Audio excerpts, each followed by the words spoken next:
let's start with something simpler.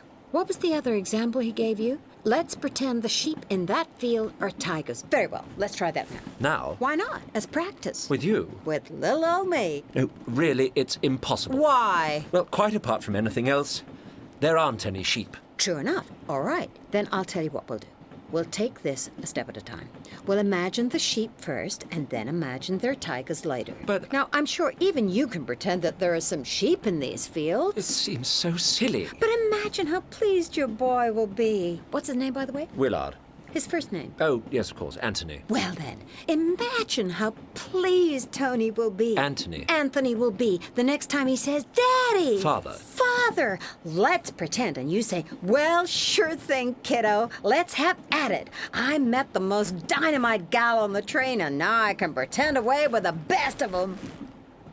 You've not precisely captured my habitual manner of speech. I was not precisely trying to. Now, come on. You think he'd appreciate it? I know he would. It would be pleasant to talk with the boy. Of course it would. All righty then. So, from this moment on, those fields out there are full of sheep. Starting now. Hello, Edmund? Yes, I'm doing it. Out loud, Edmund. Yes, but you know, if there were sheep in that field, I shouldn't remark on it. All right, then I'll stop. Oh, look at those pretty sheep. Oh, yes. There are some sheep. In that field. Oh, I feel such an ass. Just pretend. But what if someone were to come in and hear me referring to sheep when there are quite clearly no such animals? I'd be taken for a lunatic. Edmund, in all my experience, I've never met a fellow less likely to be taken for a lunatic. Thank you. It's not entirely a compliment. Besides, if anyone comes in, we'll stop. Oh, well, now you're making it sound indecent. Edmund, just look at those lovely sheep.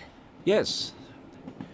They're very nice. Aren't they? They're merinos, I believe. No, they're not. No, they're not? Of course not. This is Oxfordshire. But they're imaginary. Imaginary or not, there are no merino sheep in Oxfordshire. The soil is far too loamy. The imaginary soil isn't. But... Edmund, for the purposes of this exercise, I require you to accept and expand upon whatever I say. Even if it's utterly ludicrous? Even if it's as ludicrous as merino sheep in Oxfordshire, yes. Very well. All right, let's start over.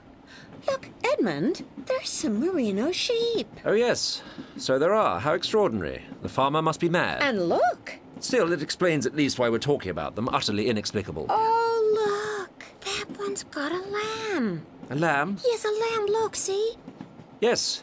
Yes, indeed, there is a lamb. Even though the month is October. What remarkable animals. Now you tell me something about them. Such as what? Whatever comes into your head. Nothing comes into my head. Then you must make it. I notice that one of the sheep... Yes?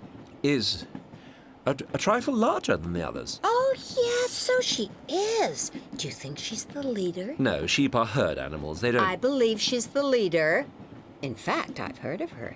That must be Flossie Lil, the leader of the Stop-at-Nothing gang of highway sheep that have been terrorizing the Cotswolds, stopping motor buses and holding them to ransom. Haven't you read about them in the papers? No. Think harder, Edmund, haven't you?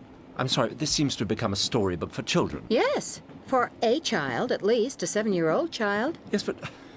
Look here, I can't make up stories about talking sheep. I never said Flossie Lil could talk. You said she held up motor buses. Wordlessly, she has very expressive eyes. I'm sorry, it's too foolish.